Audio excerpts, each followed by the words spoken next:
أعوذ بالله من الشيطان الرجيم. بسم الله الرحمن الرحيم. يوصيكم الله في أولادكم للذكر مثل حظ الأنثيين.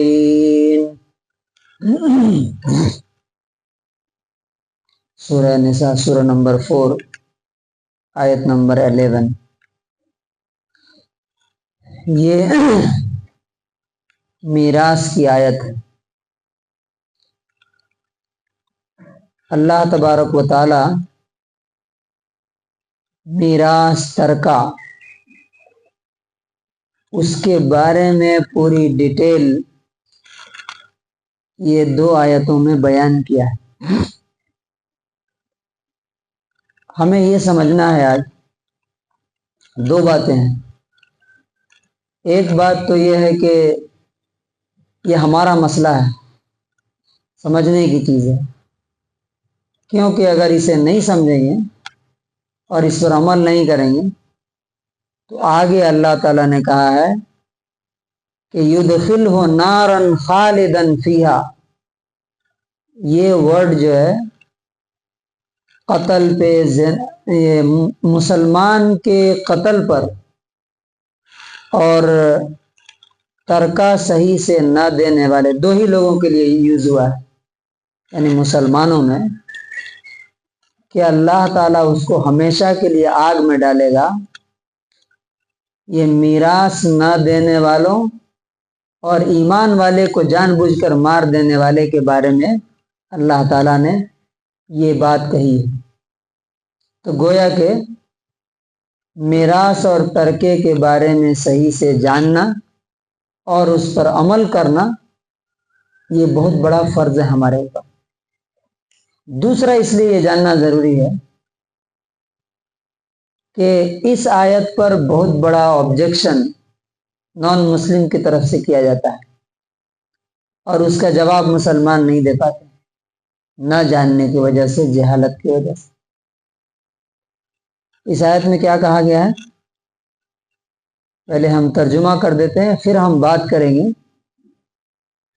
کہ میراث کیا ہے. نمبر 1 ترکہ ہے کیا، نمبر 2 کیوں بٹنا چاہیے، نمبر 3 کسے ملنا چاہیے، اور نمبر 4 کتنا ملنا چاہیے. یوصیکم اللہ فی اولادکم.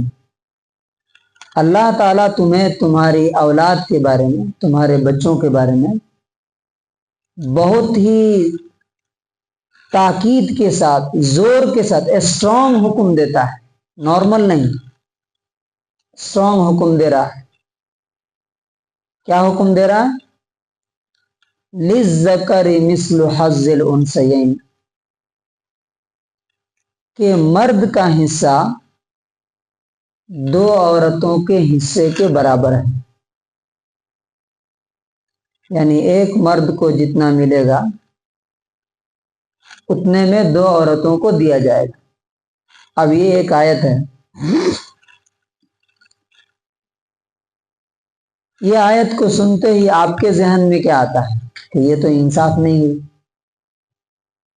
برابر برابر ہونا چاہیے نا.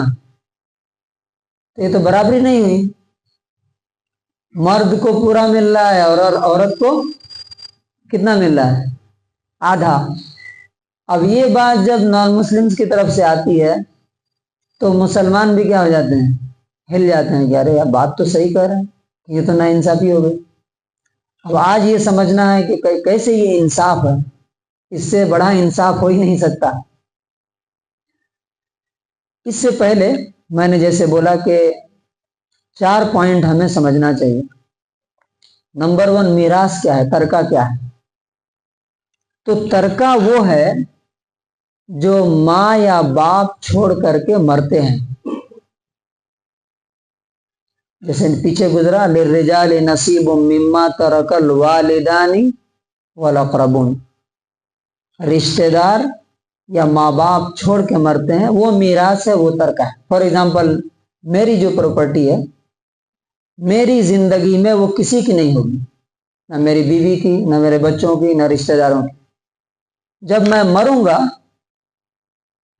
تو جو بھی میں چھوڑ کے جا رہا ہوں، اب کہا جائے گا کہ یہ میراث ہے ان لوگوں کی جو میرے بچے ہیں، میرے رشتہ دار ہیں۔ تو میراث ہمیں سمجھ میں آنا چاہیے کہ کیا ہوتی ہے۔ دوسرے نمبر پہ میراث تقسیم کیوں ہونا چاہیے، کیا ضرورت ہے اس کی؟ اس کی ضرورت اس لیے ہے، پیچھے اللہ تعالیٰ نے کیا بولا؟ لا تؤتوا السفهاء اموالکم التی جعل اللہ لکم قیاما، مال اپنا بے وقوفوں کو مت دو جسے اللہ تعالیٰ نے تمہاری زندگی کو کا سپورٹ بنایا۔ تو اب آپ بتائیے، جیسے یہ بلڈنگ ہے تو پلرز، اگر جتنے پلرز ہیں اگر ایک جگہ لگا دیا جائے تو کیا بلڈنگ ٹکے گی کہ گر جائے گی؟ گر جائے گی۔ تو ہر طرف ہے، ایک جگہ نہیں ہے۔ اسی طرح سے اگر دولت اور مال اور پیسہ خاص لوگوں کے پاس رہے، کچھ لوگوں کے پاس رہے، باقی لوگ سب غریب ہو جائیں، تو سوسائٹی کیا ہو جائے گی؟ خودکشی کر لے گی، ختم ہو جائے گی، مٹ جائے گی۔ ایک اور مثال دی جاتی ہے، مال اور پیسے کی مثال ویسی ہے جیسے ہمارے جسم میں خون کی ہے۔ خون ہمارے برین میں بھی چاہیے، پیر میں بھی چاہیے، ہاتھ میں بھی چاہیے۔ اگر سارا بلڈ ایک ہی جگہ جمع ہو گیا دماغ میں تو کیا ہوگا؟ دماغ پھٹ جائے گا اور باقی سارے اعضاء کیا ہو جائیں گے؟ پیرالائزڈ ہو جائیں گے۔ اسی طرح آپ دیکھ رہے ہیں نا کہ 20% لوگوں کے ہاتھ میں دنیا کی 80% دولت ہے۔ کیوں ہے؟ اسلام پر عمل نہ کرنے کی وجہ سے۔ تو اس لیے ترکہ میراث تقسیم ہونا ہے۔ اب تیسرا سوال یہ ہے کہ کسے ملنا چاہیے؟ تو بالکل نیچرلی یہ بات سمجھنے کے قابل ہے کہ مرنے والے کے جو سب سے قریبی لوگ ہیں انہیں ملنا چاہیے۔ عقل بھی یہی کہتی ہے، ہم بھی یہی چاہتے ہیں، اللہ کا دین بھی یہی کہتا ہے۔ تو دو بنیادیں ہیں، ویسے 3 ہیں لیکن ایک ختم ہو چکی ہے۔ نمبر 1، نسب کی وجہ سے میراث ہوتا ہے۔ نسب کیا ہوتا ہے؟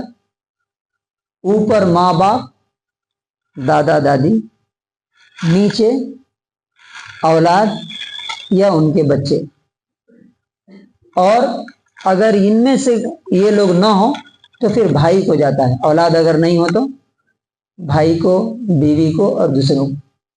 دوسرا کیا ہوتا ہے؟ نکاح کی وجہ سے۔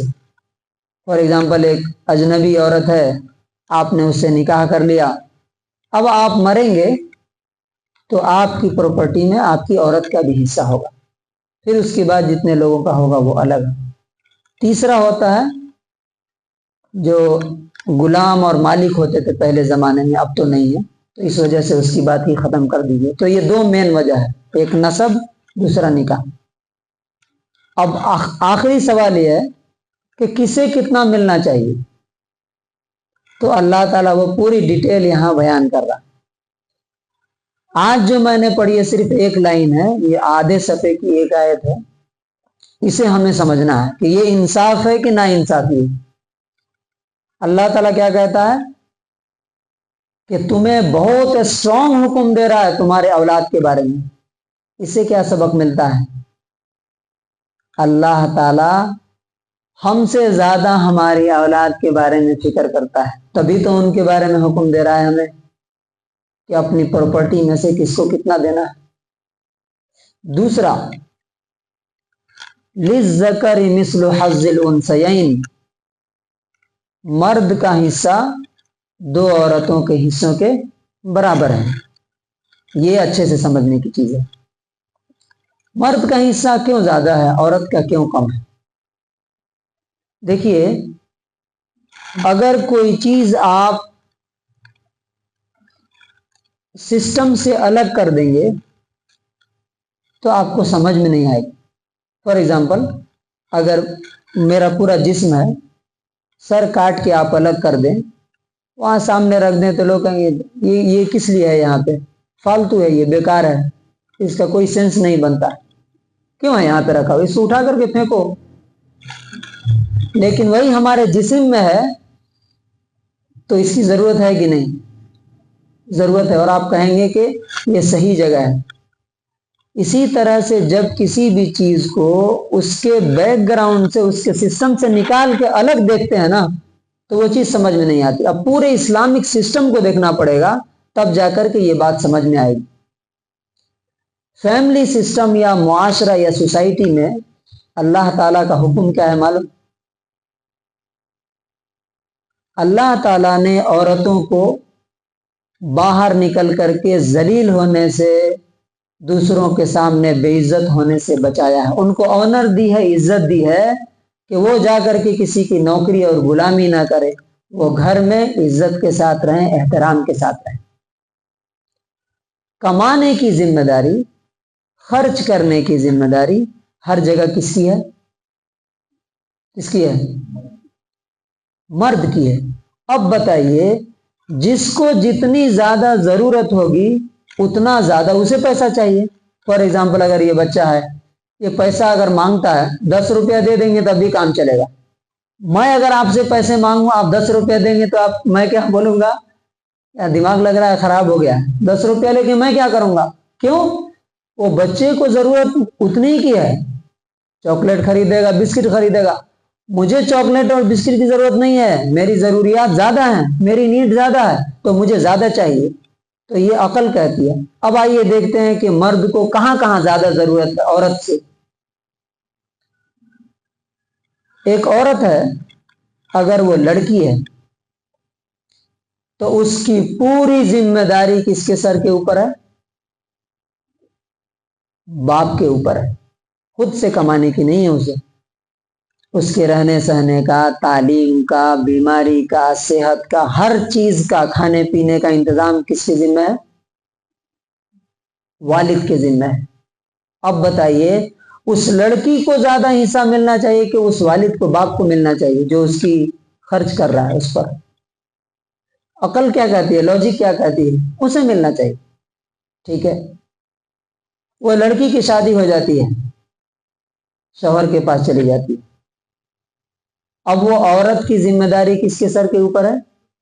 شوہر کے اوپر ہے۔ اس کا A to Z خرچ، اس کا کھانا پینا، کپڑا، علاج، ہر چیز کون کرے گا؟ شوہر کرے گا۔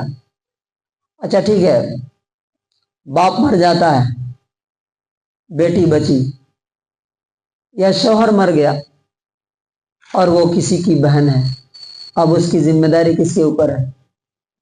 بھائی کے اوپر ہے۔ بھائی اس کا حق ادا کرے گا۔ تو جب ضرورت زیادہ ہے اسے، تو اسے ملنا بھی زیادہ چاہیے۔ جیسے آپ دیکھتے ہیں کہ ایک بلڈنگ میں کہاں پہ زیادہ میٹیریل ڈالا جاتا ہے؟ پلر میں، فاؤنڈیشن میں زیادہ میٹیریل ڈالا جاتا ہے۔ کیوں؟ جو میٹیریل فاؤنڈیشن میں یا پلر میں ڈالا جاتا ہے وہ دیواروں میں ڈالا جاتا ہے کیا؟ نہیں ڈالا جاتا ہے۔ کیوں؟ فاؤنڈیشن کو اور پلر کو زیادہ ضرورت ہے، اسی پر پوری بلڈنگ کھڑی ہے۔ ورنہ دیواروں میں جتنی میٹیریل ہے اتنا ہی فاؤنڈیشن میں ڈال دیں گے تو کیا ہوگا؟ پوری بلڈنگ کولیپس کر جائے گی، گر جائے گی۔ تو یہ چیز ہمیں سمجھنا چاہیے اور ہمیں ان نان مسلموں کو سمجھانا چاہیے کہ اللہ تبارک و تعالی، اچھا عورت کا سرے سے کوئی خرچ ہی نہیں، کہیں خرچ نہیں۔ بیٹی ہے تب بھی کوئی خرچ نہیں ہے، بیوی ہے تب بھی کوئی خرچ نہیں ہے، ماں ہے تب بھی کوئی خرچ نہیں ہے، اس لیے کہ ماں کی ذمہ داری کس کے اوپر ہے؟ بیٹوں کے اوپر ہے۔ تو جب خرچ نہیں ہے تو پھر اسے زیادہ ملنا کیوں چاہیے؟ اور مرد کو جب خرچ زیادہ ہے تو اسے زیادہ کیوں نہیں ملنا چاہیے؟ پھر آپ دیکھیے کہ مرد شادی کر کے لاتا ہے بیوی کو، اسے مہر دینا ہے، اسے ولیمہ کرانا ہے۔ کیا عورت کو مہر دینا ہے؟ کیا نہیں دینا ہے؟ کیا اسے ولیمہ کرانا ہے؟ نہیں کرانا ہے۔ کیا اسے مرد کو پالنا ہے؟ کیا نہیں پالنا؟ اسے بچوں کو پالنا ہے؟ کیا نہیں پالنا؟ خرچہ نہیں دینا۔ اس لیے اللہ تبارک و تعالیٰ نے مرد کو عورت سے ڈبل دیا ہے، اور یہ بھی زیادہ ہے۔ اگر آپ دیکھیے تو ضرورت ہی نہیں ہے اس کو، لیکن پھر بھی اللہ تعالیٰ نے عزت کیا، احترام کیا اور آنر کیا، اور اسے ترکے میں اور میراث میں حصہ عطا کیا جو اسلام سے پہلے بالکل زیرو تھا، ملتا ہی نہیں تھا۔ تو میں سمجھتا ہوں کہ آج ہمیں یہ سمجھ میں آیا ہوگا کہ عورت کو ایک حصہ اور مرد کو ڈبل کیوں ملتا ہے۔ تو اللہ تبارک و تعالیٰ سے دعا ہے کہ ہمیں بھی اس پر عمل کرنے کی توفیق عطا فرمائے، اور نان مسلمس اگر آبجیکشن کریں تو ان کے سامنے اس طرح سے ایکسپلین کر کے، سمجھا کر کے ان کو اسلام کے بارے میں مطمئن اور سیٹسفائڈ کرنے کی توفیق نصیب فرمائے۔